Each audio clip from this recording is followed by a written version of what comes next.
as federal court and national security experts are noting. On October 27, the D.C. Circuit will hear oral argument in Smith v.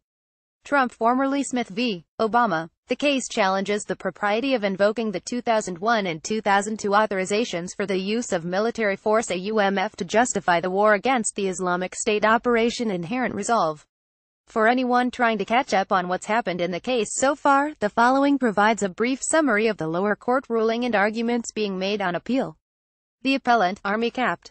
Nathan Smith, initially brought his case on the claim that President Barack Obama failed to obtain the necessary specific statutory authorization from Congress to fight the war against the Islamic State, and that, therefore, Operation Inherent Resolve violated the War Powers Resolution. He sought only declaratory relief, a declaration by the court to authoritatively determine whether the operation was properly authorized.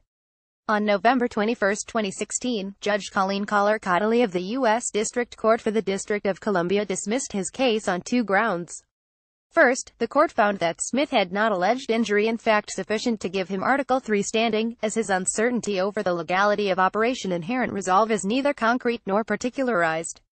Second, the court held that the underlying claim was non-justiciable under the political question doctrine. In order to resolve the question, the court would have to determine whether the president was correct that the 2001 and 2002 AUMFs cover Operation Inherent Resolve, an issue that, in the opinion of the court, is primarily committed to the political branches of government, and one that the court is ill-equipped to resolve. Smith appealed.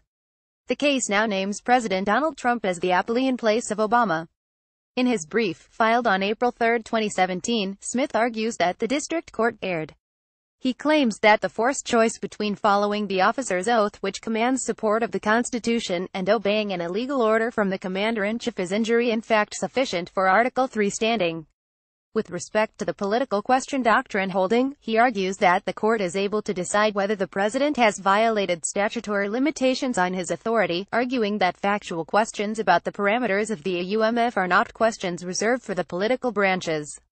On April 10, 2017, the Constitution Project filed an amicus brief addressing the justiciability issues presenting additional precedent in which the court has deemed similar issues justiciable. It supports the appellant's argument that the court is not ill-equipped to resolve these particular factual issues, and that the judiciary may appropriately resolve what they frame as a clear disagreement between Congress and the president. The Department of Justice (DOJ) filed its brief on June 9, 2017. DOJ directly counters Smith's argument by arguing that uncertainty over whether Congress authorized Operation Inherent Resolve does not give rise to a concrete or particularized harm, thus falling short of the standard for standing.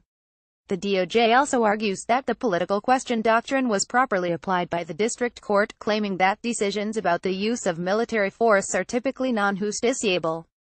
Finally, the DOJ argued that, even if the court finds that Smith has standing, and the matter is not a political question, declaratory relief is not available in this case.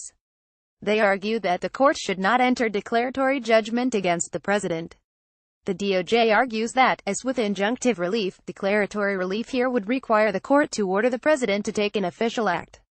They also make the case that, even if the declaratory relief is available to Smith, the court has the discretion not to provide it, and should not, because the judiciary should avoid wading into matters of foreign affairs unless there is clear abuse by the president. Smith filed an initial reply brief on June 23. He then submitted two corrected briefs on June 30 and July 5, making only minor changes to citations and phrasing. In his reply brief, Smith re-emphasizes that his injury does not rest on uncertainty about the legality of Operation Inherent Resolve but on his forced choice between violating his oath and disobeying the Constitution. Smith's reply brief also expands on the argument that congressional funding of the operation does not imply support for the operation, and challenges the DOJ's claim that he cannot seek declaratory judgment against Trump if he can't. There may be no judicial remedy for violations of the War Powers Resolution, which cannot have been the result Congress intended. Because this appeal is not on the merits, the court will not directly address whether Operation Inherent Resolve violated the War Powers Resolution. Therefore, the D.C. Circuit's decision will not immediately impact the use of U.S. military force against ISIS in Iraq and Syria without a new AUMF. A ruling in Smith's favor would, in theory, send the case back down to the district court to be decided on the merits, allowing this controversial issue to be addressed by the judiciary. It is highly likely, however, that any decision by the D.C. Circuit will be appealed, giving the Supreme Court a chance to weigh in.